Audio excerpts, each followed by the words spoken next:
de discernement. Discerner les esprits. C'est-à-dire, au jour d'aujourd'hui, les gens aiment les miracles. Les gens aiment tout ce qui est sensationnel. Après, mais vous savez, vous êtes combattus, hein? Ah bon? Oui, je vois beaucoup de combats, vous êtes combattus. J'ai regardé déjà la personne, parce que la Bible dit qu'il ne faut pas mépriser les prophéties. J'ai regardé la personne avec un chapelet. J'ai dit, oui, madame, je sais.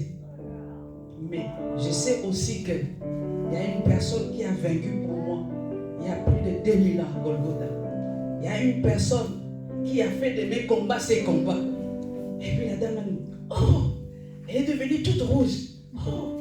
Vraiment, vous êtes bénie. Vous êtes bénie. J'ai dit, amen, je suis bénie parce que je suis enfant de Dieu.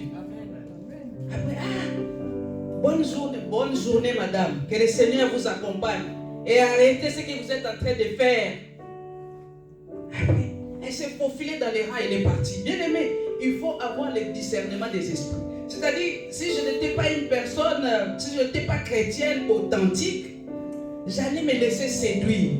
C'est-à-dire, cet esprit-là, c'est un esprit de séduction. Au jour d'aujourd'hui, l'esprit de séduction est entré dans l'église. Et si tu n'as pas le discernement, tu vas donner ta tête à n'importe qui.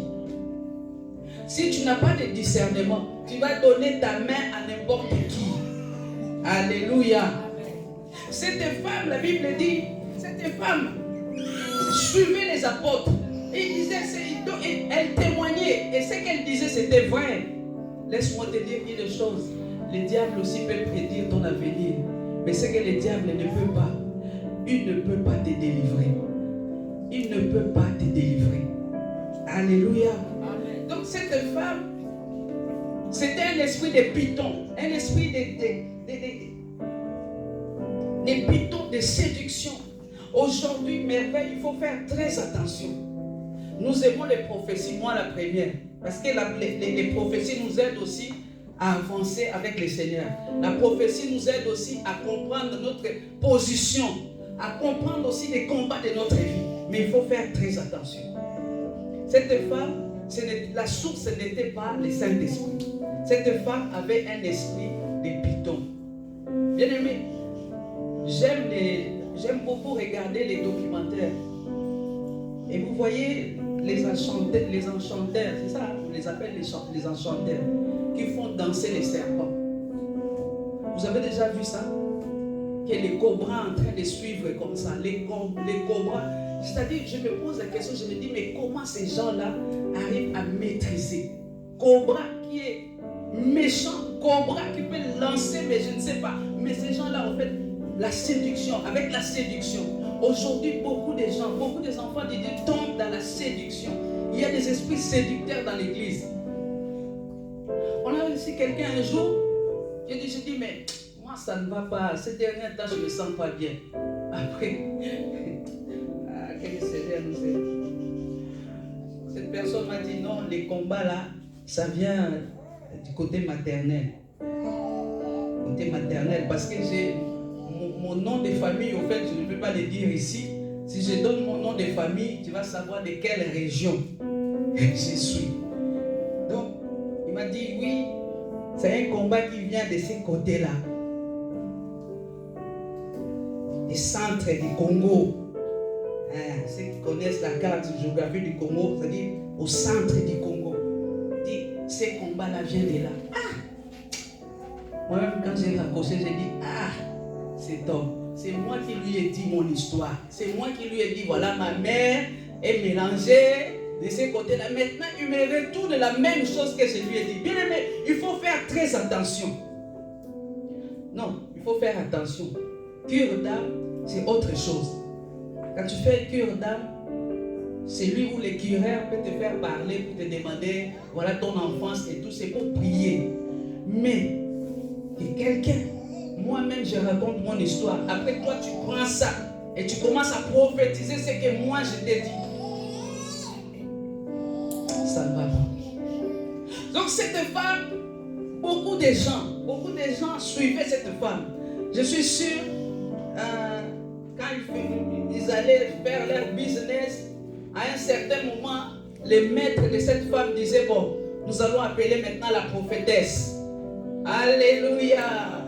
Nous allons appeler la prophétesse. Et ils étaient là. Et la prophétesse, voilà, commençait à dire des choses. Mais le jour où il a croisé les apôtres, c'était sa délivrance. Bon, la question que tu peux te poser maintenant, est-ce que l'esprit là de divination là ne savait pas que ce jour-là, il ne fallait pas qu'il passe par là? Ah, Dieu est le Dieu tout-puissant. Si c'est ton jour, c'est ton jour. Parce que la question que tu peux te poser, mais il pouvait aussi ne pas passer par là, parce que si il est celui qui prétend connaître tout, normalement Papa Roberto, il devait savoir que non, aujourd'hui ne prend pas la ligne A, aujourd'hui ne prend pas la direction Man-la-Vallée, descend à Saint-Lazare, parce qu'il y a une embuscade. Des fois le Seigneur nous le montre.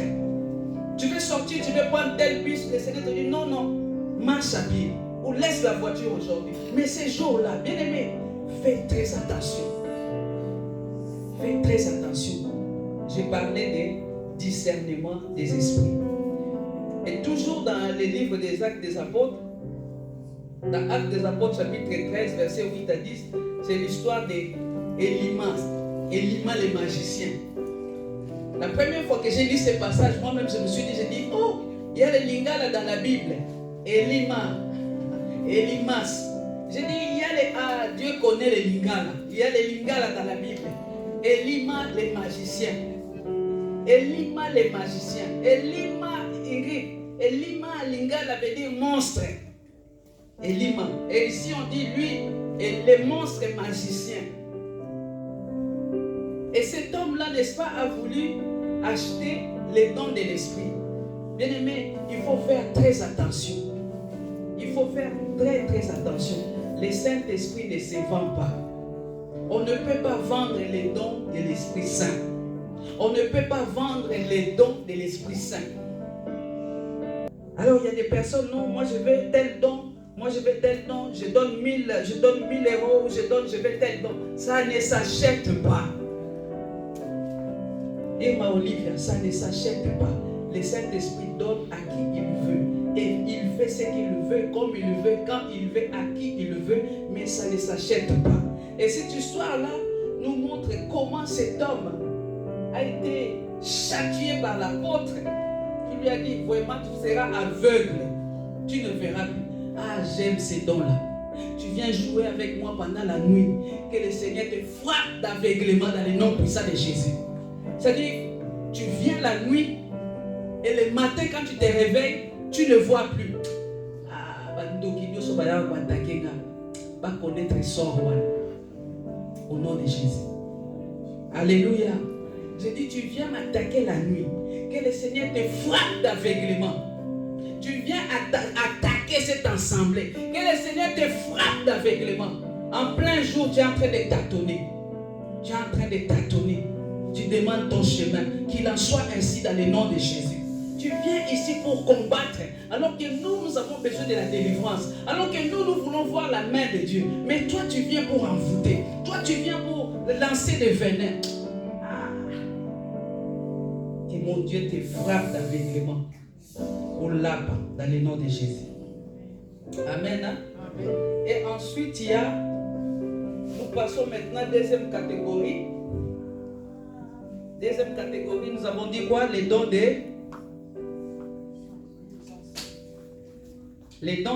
puissance. Il y a les dons de guérison et il y a les dons d'opérer des miracles. Lorsqu'on parle de la foi, bien aimé, ce n'est pas la foi, oui, je crois en Jésus-Christ. Ce n'est pas cette foi-là. Lorsqu'on parle des dons de la foi, c'est-à-dire la foi naturelle saisit les promesses de Dieu contenues dans la Bible. Ça, c'est la foi naturelle. Mais les dons de la foi, c'est autre chose. Les dons de la foi saisissent les promesses de Dieu révélées par le Saint-Esprit. Vous comprenez ce que je dis? Les dons de foi, c'est autre chose. Saisis les promesses de Dieu révélées par le Saint-Esprit pour une situation ou une circonstance quelconque. C'est-à-dire, j'ai déjà dit et j'ai donné souvent ce témoignage-là. Jérémie, mon fils, les grands, n'avait pas de papiers. Il est venu, il avait 10 ans. Et il a fait ses études, il a eu son bac. Maintenant, pour aller à l'université, la porte était fermée parce qu'il fallait les titres de séjour. Et lui, c'est un enfant très intelligent. Ce n'est pas parce que c'est mon fils, mais c'est vraiment un enfant très, très intelligent.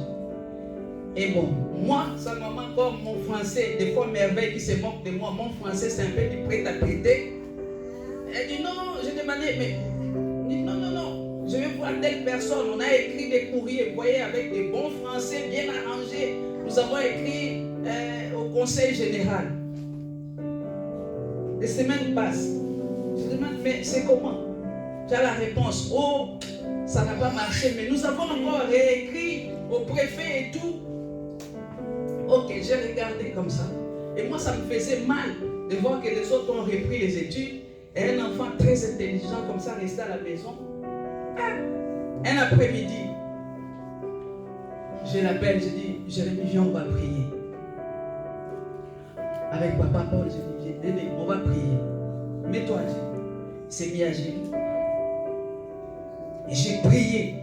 À la fin, quand j'ai dit Amen, j'ai dit, demain tu auras tes papiers. Vous voyez, l'enfant qui se lève comme ça, qui me regarde, il dit, ah, en tout cas, Mère V. Parce que des fois, il m'appelait Mère V. Mère V. Demain, tu auras tes papiers. Sors-moi tous tes documents, depuis l'école primaire, les collèges, les lycées, tout. Donne-moi ton passeport, donne-moi les photos passeport. Demain, tu auras tes papiers. Le lendemain, on est parti à la préfecture. J'ai dit à papa Paul, viens, on y va.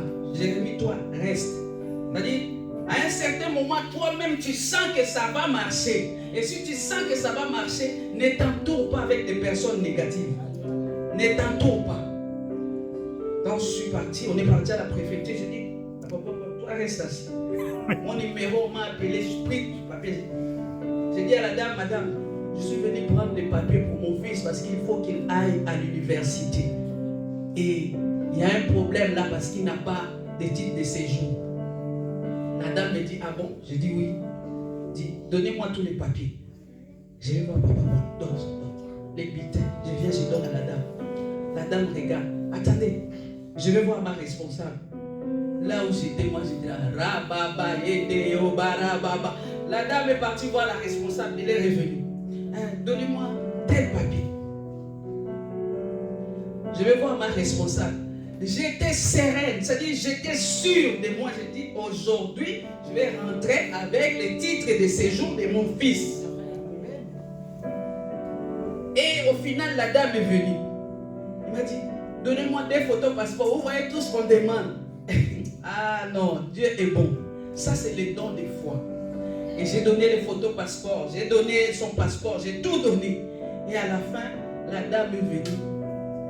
Avec les récépissés d'abord en attendant les titres des 10 ans. Vous savez, j'ai pris les mains de la dame comme ça parce qu'il y a un vitre. J'ai pris les mains de la dame. J'ai dit, oh madame, que mon Dieu vous bénisse.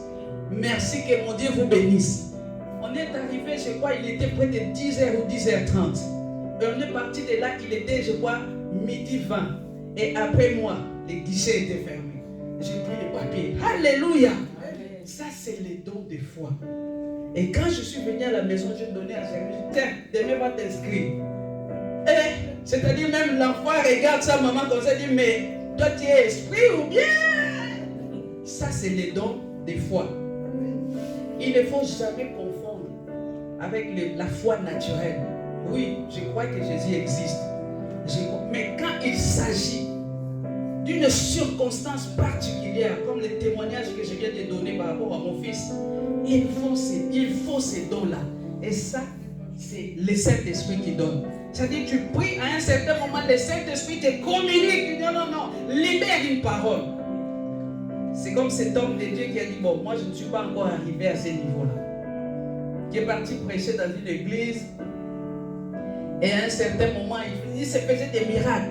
Et il disait seulement, recevez, les gens tombaient. Reçois ton miracle, les gens tombaient. Et il était lui-même, j'étais content, j'ai dit, oh, le Saint-Esprit agit. Et à un certain moment, il voit la porte s'ouvrir, on amène les cadavres d'un bébé. On amène un bébé, cadavre d'un bébé. Et cet homme dit, ah, au fond de lui, il se dit, ah, et au bébé, c'est la encore parle. C'est-à-dire, tout allait bien. C'est quoi ça encore? Et il faisait semblant de ne pas regarder là-bas. Donc, il disait de l'autre côté seulement, recevez, et les gens tombaient. Oui, et il appelait, il prophétisait. Mais les gens sont venus avec un bébé qui venait de mourir. Et à un certain moment, il dit, bon, il a pris son courage à deux mains, comme on dit. Il a dit, je vais prier. De toute façon, ce n'est pas moi qui fais les miracles. Seigneur, moi je vais seulement prier. Maintenant, le reste, c'est toi. Ce n'est pas mon nom qui sera gâté ici. Si tu agis, gloire à Dieu. Si tu n'agis pas aussi, gloire à Dieu. Et il est parti, il a imposé les mains sur les bébés, qui est revenu à la vie, bien sûr. Alléluia. Est-ce que tu peux acclamer le Seigneur? Le bébé est revenu à la vie. C'est-à-dire, lui-même, il était dépassé. Lui-même, il était dépassé. Il ne s'attendait pas. Alléluia.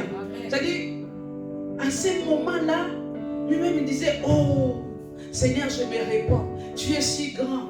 Moi, j'ai essayé de te limiter. Mais toi, tu es grand. Parce que si tu pars avec ta propre force, disant que rien ne va se faire, rien ne se fera.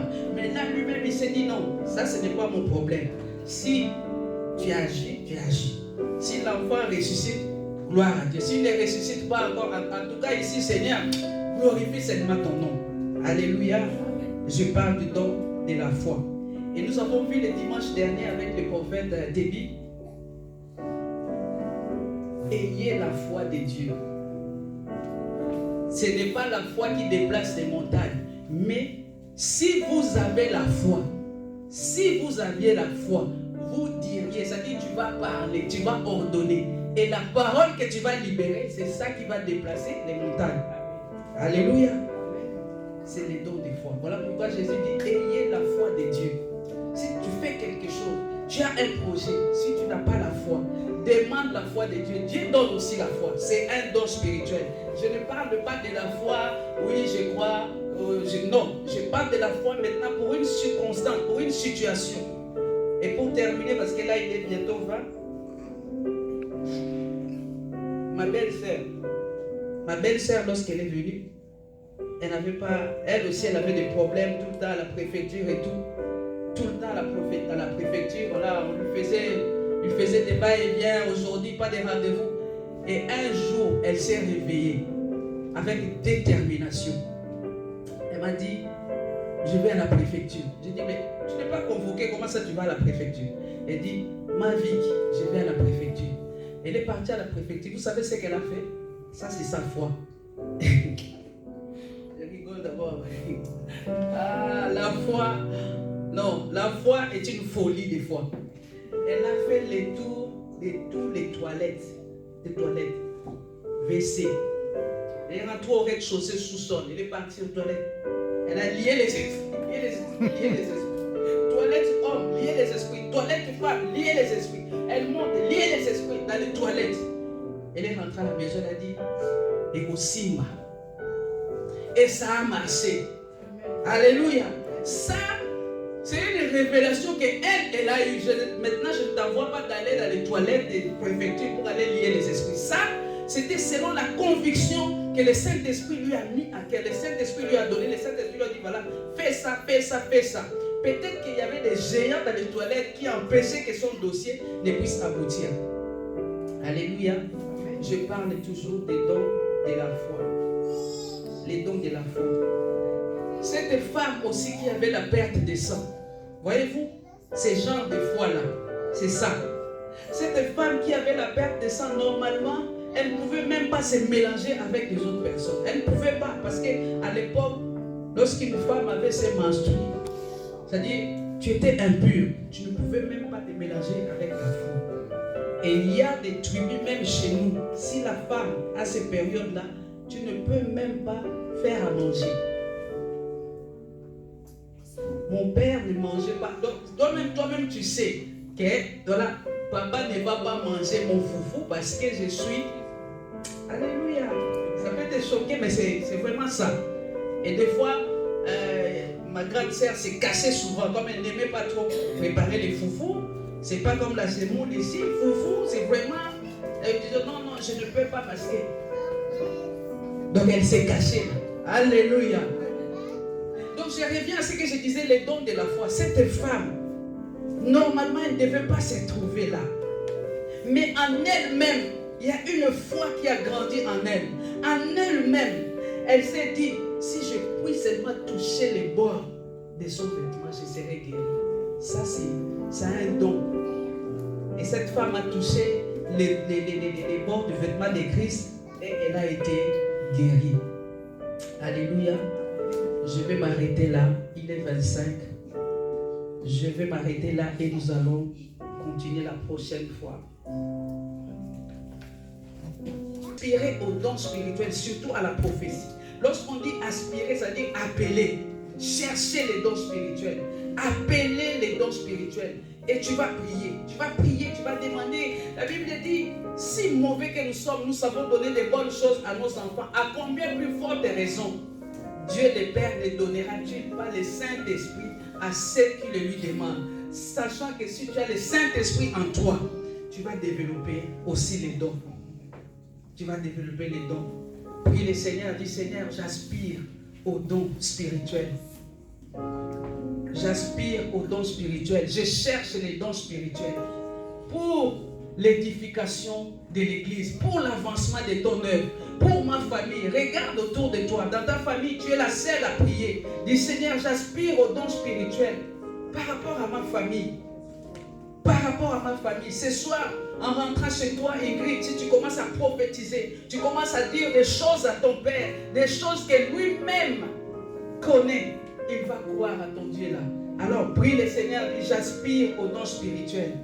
J'aspire aux dons spirituels. Seigneur, tu as dit dans ta parole, si mauvais que nous sommes, nous savons donner des bonnes choses à nos enfants. À combien plus forte raison, toi, tu ne donneras pas le Saint-Esprit à ceux qui te le demandent. Saint-Esprit de Dieu, augmente encore. Saint-Esprit de Dieu, augmente l'avancement de ton Église pour l'édification des saints. Au nom de Jésus, je prie le Père. Amen. Amen. Amen.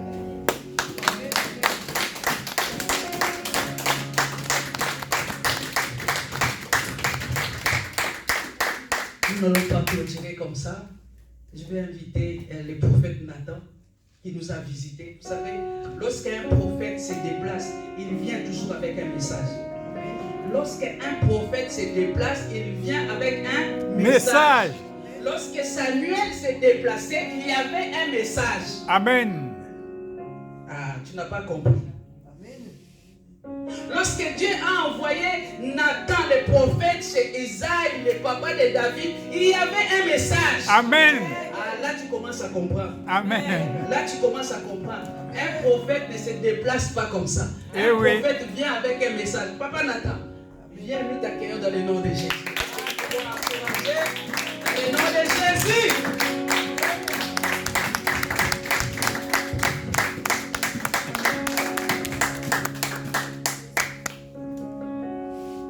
Amen. Je commence par vous raconter comment je me suis retrouvé ici. Vraiment une histoire des fous. Quand j'ai dit l'histoire des fous, c'est parce que ça vous concerne, ça me concerne aussi. Amen. Je suis fou et je suis sûr que vous êtes fous aussi. Amen. Et la raison pour laquelle je dis que nous sommes des fous, parce que la prédication de la foi, c'est une folie pour ceux qui périssent. Amen. Mais ceux qui marchent avec Dieu, s'ils ne démontrent pas leur folie, ça veut dire que la foi n'a pas encore mûri. La foi, c'est une folie.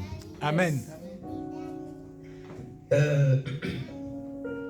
Je cherchais, on était en conférence et je suis rentré vite pour préparer la veillée de la fin de l'année. J'étais au Canada. J'ai planifié les choses autrement, mais je me retrouve bizarrement et très en colère. Je me retrouve dans cet hôtel. En venu ici, je pouvais bien leur demander de me réserver à nouveau un autre hôtel. Mais mon cœur ne veut pas. Sans savoir pourquoi je ne peux pas. Je sais quelque chose, il m'a dit non, tu ne peux pas. Quand on a vu le don, j'ai bien aimé cet enseignement. L'Église en a besoin pour faire la différence entre les différents dons. Amen. Donc je savais que je ne peux pas bouger, quelque chose me retient ici. Et je savais que si j'appelle mon épouse, elle va me dire, mais toi, mais comment est-ce que tu t'es organisé pour te retrouver dans un hôtel comme ça? Pourtant, je le lui ai dit. Mais tout ce que je sais, c'est que je dois obéir.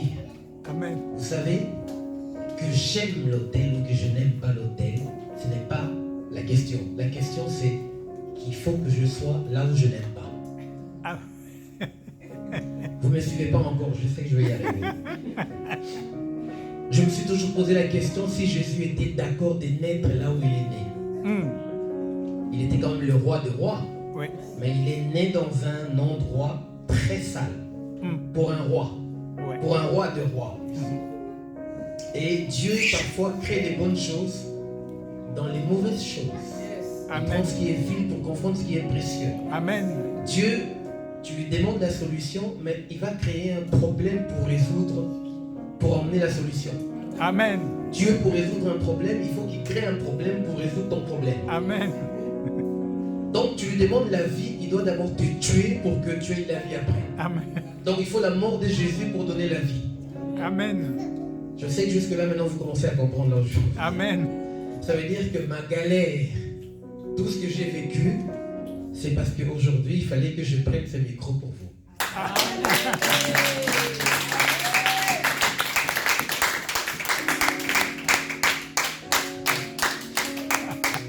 Vous devez savoir que c'est mon papa, c'est ma maman aussi. Si c'est chez moi, hein.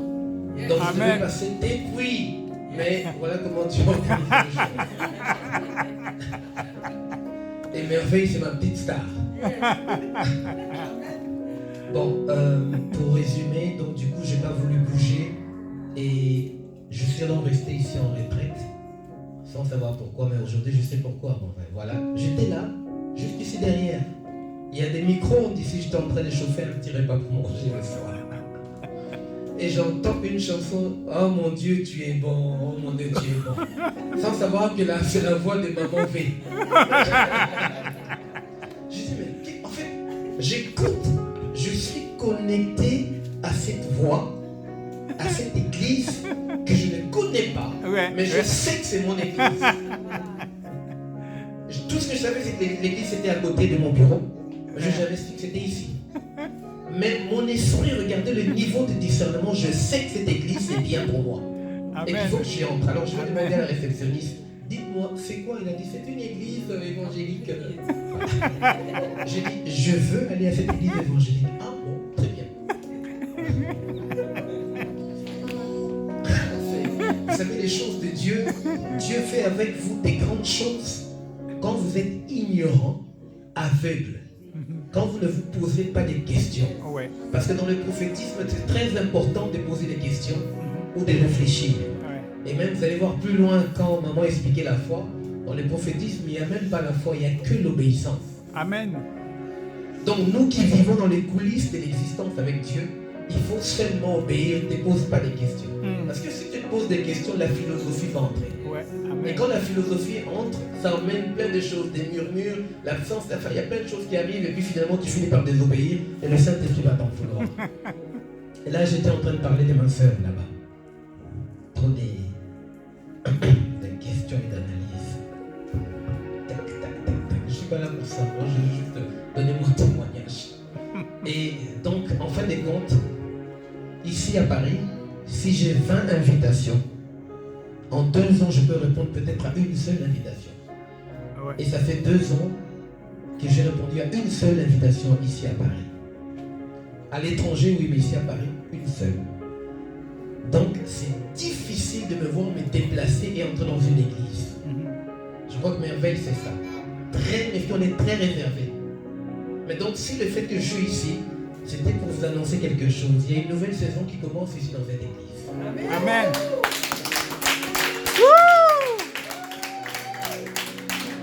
Donc, pendant que je priais pour cette église. J'ai compris. Voilà pourquoi, en tant qu'homme de Dieu, il faut prier pour l'église universelle. Et après, tu peux localiser. Donc maintenant, je comprends ma prière. Quand je vais donner le témoignage à mon épouse, elle va être calme. Alors, il est écrit quelque chose dans Ésaïe chapitre 6, que les anges étaient en train d'adorer le Seigneur. Il disait Saint, Saint est le Seigneur. Et la Bible dit que pendant les anges adoraient le Seigneur, Ésaïe chapitre 6, le premier verset, jusqu'à 3-4, la Bible déclare que par cette adoration, quand ces voix retentissaient, beaucoup de fondements étaient en train de s'ébranler et le temple fut rempli de la fumée. Ça, c'est une première chose. Non seulement le temple fut rempli de la fumée, mais le Seigneur était assis sur un trône et le trône était très élevé. Vous m'avez suivi, il y a deux détails. La fumée qui remplissait le temple. Et la deuxième chose, le Seigneur assis sur un trône, mais le trône était très élevé. Bon. Déjà, je vous annonce qu'il y a une forte gloire qui commence ici, dans cette église. Amen. Dieu a plusieurs manières de manifester la gloire. Quand vous voyez quelque part, les gens qui n'avaient pas de travail, vous savez, il a donné des témoignages, c'est des signes. Elle lançait déjà les signes de Dieu. Que du côté administration, le Saint-Esprit va faire quelque chose. Vous allez voir que elle s'est arrangée, l'autre s'est arrangé. Si vous voyez ça, ça veut dire qu'il y a une bénédiction des familles dans l'église. Dieu sert dans l'église. Il sert à tout le monde dans la famille. Il y a des bénédictions privées, mais là, elle parle de l'église. Dieu visite son église. Il libère une forte gloire. Maintenant, quand la gloire de Dieu vient, elle amène des transformations, comme maman l'a dit, mais les transformations là sont surnaturelles. Parce que c'est la main du Saint-Esprit. Ça modifie les événements. Les négatifs deviennent positifs. La stérilité laisse place à la fertilité. Maintenant, il y a encore une dernière chose. Pour que vous compreniez la gloire de Dieu, comment elle fonctionne. Dieu était assis sur un trône très élevé. Mais quand je vous dis aussi que le temple était rempli de la fumée dans la parole de Dieu, dans le prophétisme, signifie la gloire. Et souvent c'est une fumée bleu clair ciel, comme le ciel. Cette fumée-là veut dire la gloire de Dieu. Mais quand la maison fut remplie de la fumée, je ne parle pas de ce bâtiment, de cet hôtel que je n'aime pas. Quand je parle du temple qui était rempli de la fumée, je parle de toi qui es le temple du Saint-Esprit. C'est en toi que le Saint-Esprit est en train de remplir. Donc on entre dans une saison où plusieurs d'entre vous vont recevoir les dons du Saint-Esprit. Ils sont remplis de la gloire de Dieu. Et pour terminer, le trône qui est élevé. Beaucoup de gens ont cette possibilité d'être facilement tombés dans l'orgueil, mais on n'a pas besoin de tomber dans l'orgueil.